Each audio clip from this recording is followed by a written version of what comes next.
Okay, welcome everyone. Lucas Rouzeau here. We are joined by Anna Oposa today from the Philippines. Um, Anna is one of our plenary speakers, and again, as part of the Conservation Optimism Summit, we are interviewing all our speakers to find out about their lives, what they've done in conservation, and their hopes for an optimistic future. So, welcome, Anna. Hi. So, Anna, I'm just going to tell people a little bit about your background. Correct me if I'm wrong at any point, and Okay. then we'll just start talking about conservation and what you've achieved and take things from there. Okay. Sound good? So, you grew up in the Philippines, right? Born and You, raised. yeah, you are the co-founder of Save Philippine Seas. You with a focus on conserving thresher sharks, is that right? Yes. Well, that's how I initially started, but now, of course, we're moving into reducing marine debris. Okay. We're also looking at policies, Okay. law enforcement, law compliance, etc. Yeah. But Okay. yeah, And that's fair. then after that, you also won, let me get this right, the Future of Nature Awards in the Netherlands as one of the youngest recipients. And then you went on to develop these SECAM initiatives, is that right? Where you're the director now? Is that Yeah. So I founded the Sea Camp in 2014. okay? And my idea was to empower young Filipinos, 18 to 23 years old, to become leaders in conservation.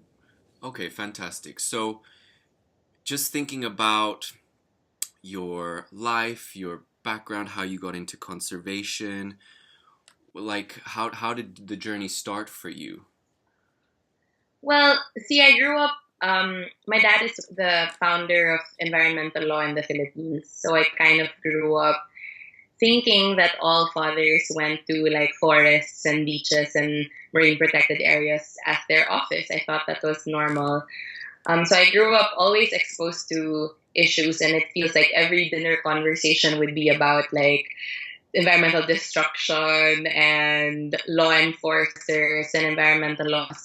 But I didn't grow up wanting to be a mermaid. I kind of grew up wanting to be the next West End star. Like I thought I was going to go to the UK to be in the West End to perform. Yeah. And then in college, I took up English studies, thinking that I would be a writer. And then I got involved in some environmental initiatives while pursuing performing still. And after college, I heard about an illegal wildlife trade case, and it was called the Rape of the Philippine Seas. Wow. Okay. And I just felt like I had to do something. I was maybe 2 weeks out of college.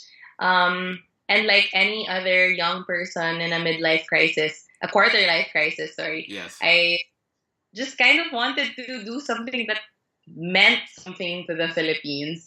So a bunch of people co-founded Save Philippine Seas, and it was initially just going to be an online campaign about this particular illegal wildlife trade issue, and it just I never left. All the other co-founders one by one left to pursue other things, Okay. but I realized that I'm actually really enjoying it. And there was a positive response to it as well. So are you now?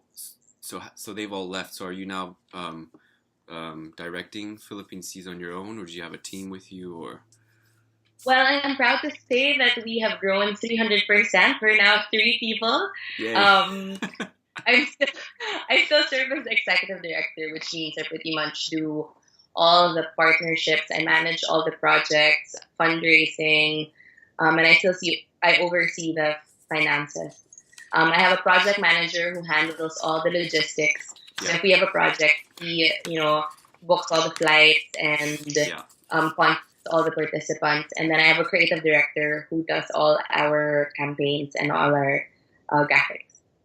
All the media stuff associated Yeah. with it. Okay, cool. So I'm thinking, in terms of talking about optimism and having grown up in the Philippines, a nation of what, over 7,000 islands or something. When Yeah. when is Um, it? How many? 7,107. Okay, wow. So I'm wondering, at what point does one fall in love with the sea at the Philippines? Was it when you started this, when you started, say, Philippine Seas? Did you have an experience as a diver before then? Was it, or is it just sort of a random thing that I think happened? it's just because my dad loved going to the beach. So every summer we would be somewhere near the ocean. And he made all of us, I have three brothers, and all of us became licensed scuba divers when we were teenagers. Okay. But in terms of really being proactive and making it an advocacy, it was only when I was 19, because I was not exactly forced, but I was made to go on an underwater cleanup dive, and I realized that we were turning our sea into a big trash can. And I thought, wow, I can't continue just singing. I have to be able to do something to not see, diapers and sanitary napkins and car parts underwater. Right. So, So yeah. and and does that, so what's that work led to? Do you think you've, part of these campaigns, do you think you've seen a reduction in marine litter, in the areas that you work, or is there still a long way to go, you think, in with that regard? Well, there's definitely a long way to go because behavior change doesn't, or collective behavior change doesn't happen, in a year or 2 years. It's a generation. It's a generation that needs to start changing their attitudes and practices. I always joke that I feel like the marine environment is worse now than when I started almost 6 years ago. Okay. Um, but there are so many, I don't know, like pockets of hope where I work. Sometimes people just don't know. And we have to give them the benefit of the doubt that they don't know. Yeah. For example, I worked on a project where we trained marine park rangers. They used to be fishermen, and we trained them. And there was one man at the end of the training program, and he had tears in his eyes, and he said, "I've been fishing all my life, but I didn't know that corals were animals. I thought they were rocks. So I Wow. Yeah. I just threw dynamite at them, thinking that they weren't hurting anyone." And he started crying, Oh, and I wow. started crying, and Yes. like the other men in the room started crying. So it was just Yeah. like a mess. Wow. But yeah, it was a pretty emotional training program. Powerful But experience. it, it's those moments. Or I work a lot with young people in the Philippines, so I run a training program called the SECAM, or the Sea and Earth Advocates Camp. And being able to nurture the interest of an 18-year-old who wants to ban straws in his university because straws are marine litter, and being able to encourage him to do that and making it happen, it just shows me that there's a lot of potential, especially in young people here in the Philippines and surely all over the world as well. Yeah. Yeah, this sort of intergenerational change that you need. Um, Yeah, definitely. so at the sea camp, when you get these youngsters, do they apply to you? Do you headhunt them? And then So we what do you do have with them? Huh? okay, so we have an online search, a nationwide search Okay. for CCAMP participants, and they apply online first. And what happens now is that the CCAMP alumni are the first people who assess. And then from the last application we had, there were almost 900 people who applied. Okay. So from the 900, we had to trim it down to 30. Oh, wow. So Okay. that's always really crazy. I mean, when we started in 2014, we had 500 applicants for 90 slots. So it wasn't a lot. And then the next year, it just kind of grew and grew. And this year, we are going regional. It's not only the Philippines, but Southeast Asia. So all 10 Southeast Asian countries. We had an open call for sea campers. And then I make the final shortlist. And then with our funder, which is the U.S. Embassy or the U.S. Department of State, we look at, we make sure that, there's gender balance. Yeah. People come from different walks of life, from different fields of interest. We don't want to get just all science people. We want like arts, we want communications, we want marketing, business. And then we put them through what I like to call a conservation boot camp.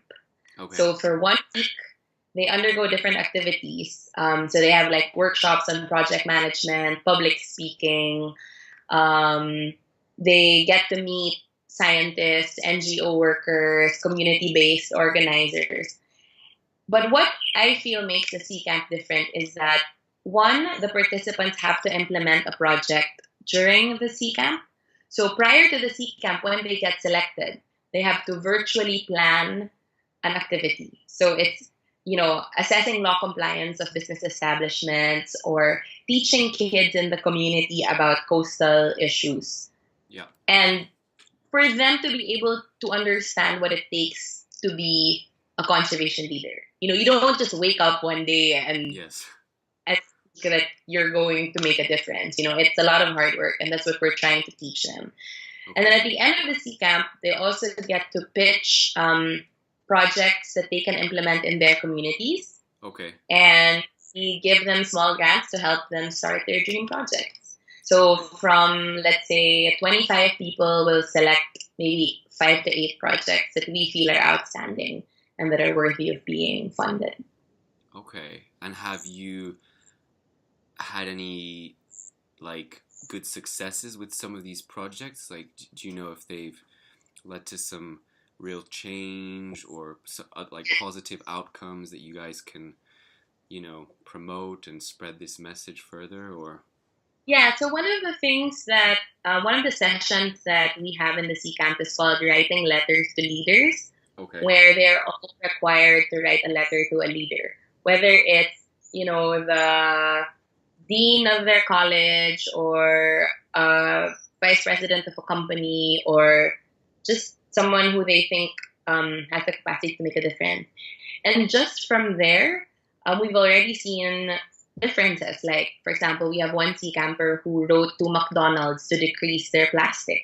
Okay. And to our surprise, McDonald's actually put up a sign that says, reuse your cups instead of throwing them away because you have to save Mother Earth.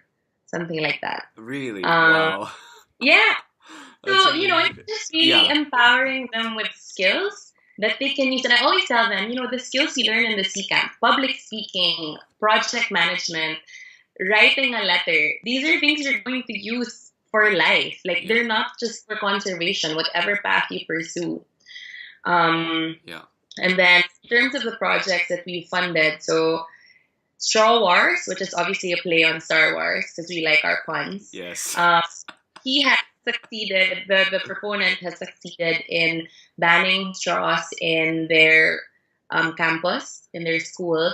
Oh. And he's now working on reducing or eliminating straws in dive shops and cafes and restaurants. And he just started a social enterprise to create bamboo straws. So he's now employing like moms, and he's 19. How inspiring. So yeah, and these are just 2 out of the many success stories that I've been, fortunate enough to be part of the last 3 years. Yeah. So whenever I feel bad, whenever I feel bad about work, I always just kind of hold on to those stories and think, okay, come on, we gotta work harder. Yeah, think about the positive, and it's also interesting to know that there's such high demand for it. I mean, you're saying that there were 900 applicants. That's incredible, so the demand is there. How do we deliver that, because I guess we're interested in scaling our activities and spreading the word. And if there's so many people who want to do these types of initiatives, then surely there should be some sort of obligation for us to, engage more of these youngsters, particularly when you say that they can achieve stuff, whether it's banning straws, But of course, out of those 900 applicants, some are just applying because they want to travel or because they thought it was cool. So it's kind of easy to weed out some of the mediocre, or is that an unfair description, a quality of applicants. But so, say Philippine Seas is going to start a new program in May Okay. called ABC, Okay. ABSEA.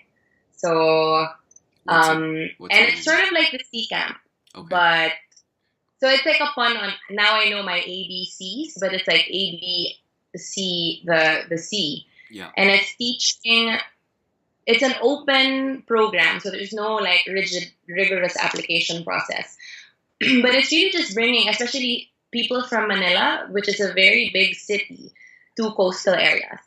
And teaching them, it's just a 3-day weekend, trip, where they get to snorkel and see mangroves and seagrass and coral reefs, and sort of choose the basic, and maybe the easiest skills to transfer from the sea camp and apply it to that program. And it's going to be a paid, people will have to pay to be part of it. Yeah. So, because the sea camp is completely free, it's like a scholarship to Okay. be a conservation leader, something like that. Okay. So I got that idea precisely because we were overwhelmed by the number of people who were interested. Yeah. And people are messaging SPS all the time, like, why is it only 18 to 23? What about kids? What about yuppies? What about 30-year-olds? What about moms? Yeah. So that one is sort of a more inclusive program. Yeah, and is that just to get people connected to nature or teach them how to swim? Because, for example, I've done work in Kenya, and I was surprised, you have people like me going to Kenya to experience the wildlife there. And you have local residents who can't swim, haven't seen a mangrove, haven't seen a sea turtle or anything. Yeah. It's stuff. So I'm wondering if this is sort of a drive just to get back to basics and just show Filipinos, look at what we have. Is that sort of the idea, or? Because I always say, so when we have sea camps, they're not allowed to touch their phones. Oh, really? Okay. Yeah, during sessions and during the briefing, we say it's because there's no signal underwater, but we promise you a better connection. It's because we're so connected that we've become disconnected, Yeah. And even now, like when you travel, when a lot of people, especially Filipinos, because we love our selfies, when they go out, it's all about just taking that perfect photo for Instagram, but you don't really connect with the sea or with the environment that's around you. So that's really one of the things that we want to do, just really connect people to nature, especially if you live in Manila. And Manila is like one of the most populous cities. It's one of the most polluted cities in the world. And you kind of forget that the Philippines is beautiful because you're surrounded by traffic and pollution and cranky people. So I'm really excited about that. Yeah, I mean, it sounds like a good initiative, and you never know where these things tend to lead, So I'm sure there'll be scope to sort of spread, even if it's more just about connecting people. You'll be able to spread the message about conservation and hope and improvement. And really I think one of our objectives also is to promote lifestyle change, and to show people that bringing a reusable bag when you go shopping makes a difference to that people, makes a difference to the sea, makes a difference to your health. Yeah. Simple things. Support it. Exactly. Yeah, because a lot of people, I've heard this as well more recently, they still have this idea that an individual can't make a difference. And I always have to sort of try and, I don't know, just highlight how that's not really true. It's the cumulative effect of individuals that drive change. For people to say that there's no point in me bringing a little plastic, a reusable bag, or driving a bike, we need to sort of, I think it's important to stress that these things do promote change, because people, mimic other people's behaviors, and yeah, I think that's important, So. When I was writing my thesis, which was about environmental education, one of the papers I read was that environmental education doesn't teach people to think as individuals. Like, they teach theories, like what is climate change, what are carbon emissions, but no one really says, your plastic bag is connected to climate change, or you're you're walking to work instead of taking a car makes a difference to carbon emissions, and I think that's one of the things that we really need to work on. And also we teach environment in such a way that people think it's just for scientists, people think it's just for marine biologists, which is not true. I always say that we all want the same things. We all want clean water. We all want clean air. So why is my being an environmentalist extraordinary? It shouldn't be, you know? Yes. And yeah, I think the key is to promote, we can't do everything ourselves, we need to support each other, and work together, and you guys, I think often countries like the Philippines and also Kenya, where I've worked, is like you guys really have an opportunity not to do the same damage that a lot of Western countries have done. Yeah. So it's sort of Yeah. about helping each other and just really doing the best we can to avoid the same damage that we've done here, So yeah, these messages of hope, I think, are pretty important. Thinking about the work you've done with, say, Philippine seas and thresher sharks, there could have been a big tendency to be very negative and depressive about the state of our oceans. You can read stuff every day about how bad the situation is. And with thresher sharks in particular, they're an endangered species. But then all of a sudden you get sort of a milestone, and thresher sharks get listed on CITES Appendix 2. And that's a really great thing and something to really celebrate. And I don't know how that was received in the Philippines. Do you think are you proud of that designation? How do you see the future for that species in terms of the work you do? Well, I guess I would obviously give a biased answer because I was at the forefront of leading the Philippine campaign. And I was in the Philippine delegation negotiating in South Africa for thresher sharks to be protected. But it is for me, a big encouragement that, hey, people are actually listening and people are actually caring about these things, especially for a country like the Philippines where thresher sharks are valuable to ecotourism and to our diving industry. It's definitely one reason why the Philippines should be leading. And that's why for me it was like, I'm not going to take no for an answer. We were not going to take no for an answer. And I really feel like from here it's an uphill battle because in the next week we have the Shark and Ray Conservation Roadmap Workshop where we're planning the 3-year plan for the Philippines in terms of shark and ray conservation. So, like, what are we going to do? The CMS is coming up, the Conservation for Migratory Species, the convention for that. It's going to be in Manila. Okay. And so that's a great opportunity for us to push for other, marine species like the whale shark, which is going to be, I think, one of the iconic species coming up soon.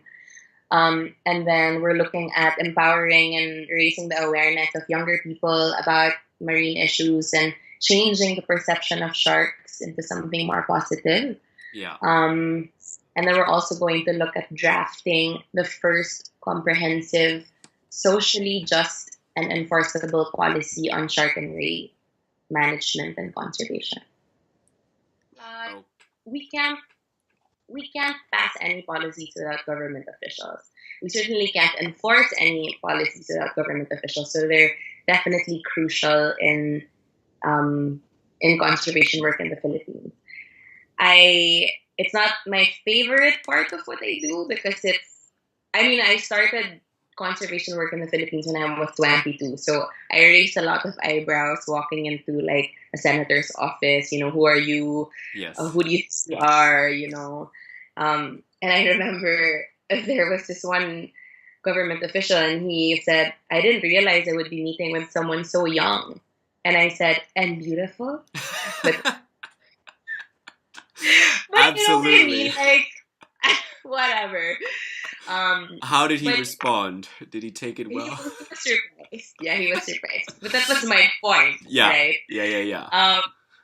But we definitely can't work without them. So we just have to. And we have to find ways to make conservation relevant for them, which is very difficult because often it's hard to package conservation as something economic in the short term.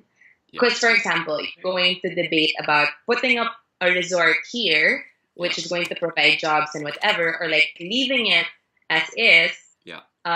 letting future generations enjoy the benefits of coral reefs and fishes. Yeah. It's hard to sell. Yeah. Yeah. And it's only most politicians only get 3 years because it's the normal term in the Philippines. So it's like, how do you make them get the credit for 3 years when you don't see conservation benefits in such a short amount of time, right? Okay, so wow. Okay, that's quite a short amount of time. Okay. Yeah. Well, you can get reelected up to 9 years, but still, if you don't win. The mayor we were working with in Malapascua, he was amazing, and he lost by 7 votes. Oh. So he only had 3 years, and I kept on refreshing the website. I was like, this can't be possible. This can't be possible. Yeah. But it was. So now we're working with a new mayor, and it's starting from scratch because he's new in his position. He doesn't know us. He doesn't know the work that we've been doing the last 4 years. So it's really getting his trust, getting on his side. So it's a game, and that's something that my dad always tells me. Like, he says you can't be too emotional about these things because when I started out, I would cry all the time. I think it's also coming from theater when you're so used to being melodramatic, right? Yes. But everything Did it work? So Did it work? exaggerated. No, it doesn't. Crying is not very productive. It's a good release, but then. Okay. So when I was starting out, maybe I was 2 years into conservation, and my dad was like, "You can cry, but you have the more important thing is what are you gonna do next? Are you just gonna cry, or are you gonna pick up the phone and do something about it?" Yeah. And he always says, have to look at conservation as a game, because if you're hot-headed or if you're too emotional, then you lose. Yeah. So you just have to play. Yeah. So I think that's something that I try to remember when I'm emotional. Yeah. I think it's hard not to get emotional. I spent, my undergraduate was 4 years, and, every time we came out of a lecture, it was sort of mild onset of depression, so I think... But during our masters also, there were so many days when... What was the topic when you were like, oh, Lucas is gonna cry? It was like environmental economics or something, right? Yeah, something to do with fisheries, I think, is probably the most... Oh, yeah. I think fisheries conservation is one of the most depressing subjects. Most depressing. Yeah. That's why I don't do it. I don't think my heart can handle that. It's a tough one because it just shows the extent of human greed, and it's a difficult, it's very political, and there's so many different stakeholders, and so yeah. But I'm wondering, in terms of as an activist as well, and engaging politicians, this idea about promoting a positive message to affect change, as opposed to selling all the bad stuff that, so because we have a tendency to do that, if we're on social, or some of us at least have a tendency to do that, X amount of hectares cut down in the Amazon now, 500 a rhino left, sort of these very emotive negative messages. And I think it's going to be interesting to see, does this actually work, or does this sort of drive to make things more optimistic lead to more behavior change? So have you had any experiences with that, like maybe with politicians? Like when you talk to them, do you find that they're more responsive to getting told how bad things are, or is it like, well, look, this is the potential, or is it maybe a bit of both from your experience? It definitely has to be a bit of both, because you have to present the sad side of it, because you're like, look, if we don't protect this is what's going to happen. we're gonna not be able to eat anything. We're going to swim in dirty oceans. No tourists are gonna come here anymore. Yeah. But then if we protect this, we can have more tourists, which will mean more revenue, blah blah blah. But then of course that causes another Pandora box of problems. But I think it's just really a matter of creating a language or using a language that they would understand. So for me, whenever, because environmentalists have this image of like, we're always no to plastics, no to whatever, single use stuff. But it's also saying yes, right? Saying yes to reusable things, saying yes to sustainability, and it's really just being positive about those things. Yeah, I know what you mean, because there's a tendency to do that here on the political landscape as well. So the sort of, for example, the Green Party here. Not that we need to talk about politics, but there's parallels. You know, they're no people, no to development, no to this, that, and the other, and it should maybe be yes to sustainable development, yes to sustainable or cyclical consumption or whatever, as opposed to these, negative. Yeah, and you just have to make fun of these things. Recently, I don't know if you saw my Facebook page, but we launched a large campaign against Nickelodeon. I don't know if you saw this, but okay. So Nickelodeon and a developer, a real estate developer, they're planning to build a resort and attraction, which will partially be underwater. Okay. So it's kind of like a resort, but then the rooms will be underwater. So it's like you're in an aquarium, but it's going to be put in Palawan, which is one of the most beautiful islands of the Philippines, and it's called the Last Ecological Frontier. Okay. So with my friends, we created a campaign called Coron. Coron is the name of the place. Coron is not Bikini Bottom, because Bikini Bottom is the place where SpongeBob lives, and SpongeBob is a Nickelodeon character. Yeah. So it trended on Twitter, in the Philippines, and the poster we shared was the poster we made was shared like thousands and thousands and thousands of times, and our second poster was, Dora the Explorer.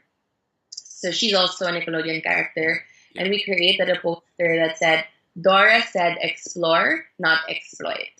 Nice. So it's really like, but we have fun doing these things. Yeah. And I think that's one thing that we advocates need to remember. You can take the problems of the world seriously, but yourself never. Like, you should just have fun. Yeah. And I mean, you are drawing attention to this development. So I guess I guess having people sleep in rooms underwater could be a great thing, for connecting to nature. But I guess the process of getting that built is probably going to be very constructive. But there might this campaign. So have you heard anything from Nickelodeon, or are you still trying to get in touch with them to sort of see if you can influence their project planning of some sort, or? Oh, well, we've talked to the developer, and they said that they will show their master plan before building it. But whatever, I'm not really, keeping my hopes up on that one. But I guess our commitment is just to remain vigilant and not forget this, because news is news, and then it'll be sailed red in a few days. But we just have to make sure that we keep our eyes and ears open. We're watching you, Nickelodeon. Yes, and the Filipino people are watching you too, so. So I'm thinking you're gonna join us in April.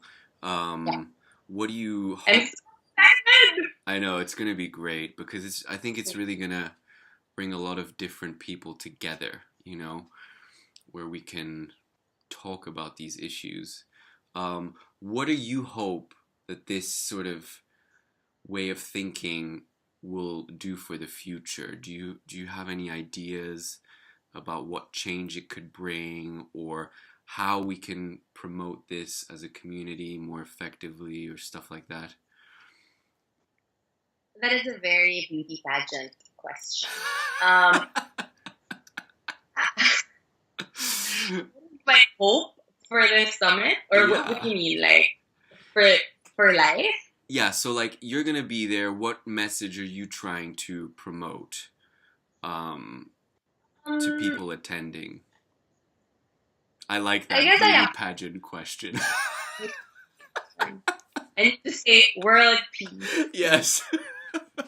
Pageants are so big in the Philippines. Oh, really? Okay. I think it's two things. One is that I want to live in a world where environmentalism is not extraordinary.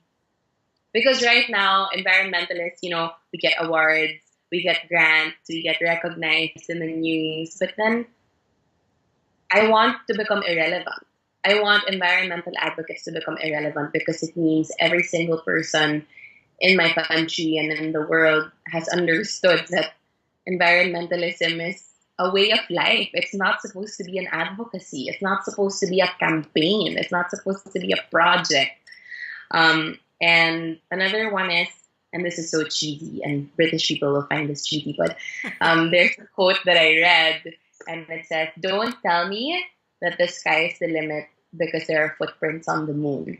Yeah. And I love this so much because it's like we create limits for ourselves and for each other. You say, don't even try that campaign because it's not going to work. Or you're too young to be doing something like that. Or you should go be a doctor because that's what earns money. But it's all these limits are self-imposed and I don't know, maybe societal constructs. So I think we have to believe in our individual capacity to make a difference. And if we do that, and if we also believe in each other to make a difference, then that's when change will really happen. So you wanted a beauty answer question. Yes. So I gave a answer, beauty pageant answer as well. No, that was great. Because I think it touches on this thing about having to, not just wait for these types of outlooks to come from the bottom, from the top, like top-down influence, but sort of a need to help each other. When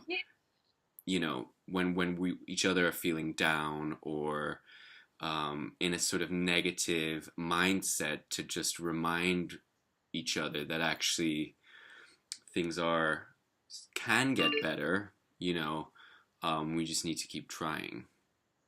Yeah, definitely. And I think any person who gets involved in environmental advocacy has to have a strong support system because that's what will sort of carry you through the waves.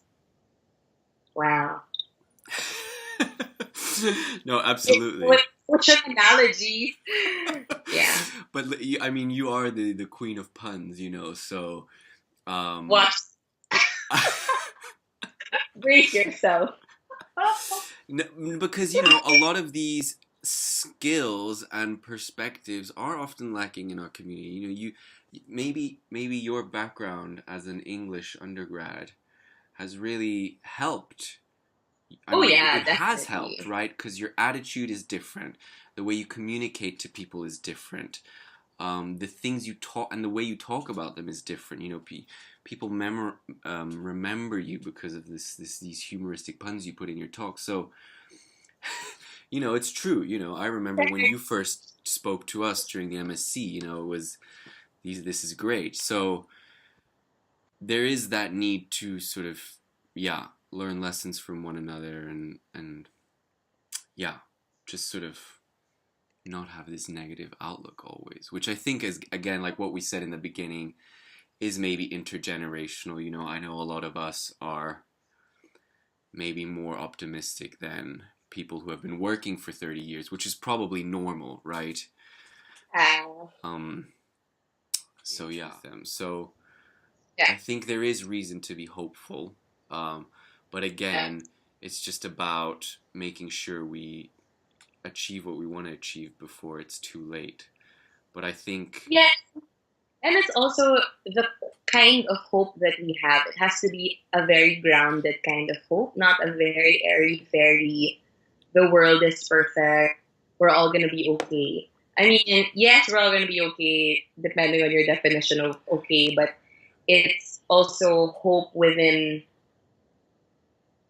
reason. Like, yeah, it's okay to hope, but we also have to make sure that we're doing something proactive to be able to hope. Does Yeah. that make sense? Like, it can't just be like, oh my god, Yeah. it's, So yeah, yes, so some realism and pragmatism in there yeah, for with sure. an optimistic outlook on things, Yeah. I think. Um, but listen, it's been really good talking to you. Thank you. Yeah, I really miss you. Yes, I missed you too, and it's been nice to catch up. And to everyone in the audience, Anna is going to be at the summit. I'm sure you're happy to speak to people, Anna, if they want to find out about how to save Philippine seas, right? But you're gonna say if they're like depressed, indeed Oh, encourage them. no. Positive messages. Okay, positive messages. Okay, brilliant. Well, thank you. It's been a pleasure. Thank you. See you in April. Yes.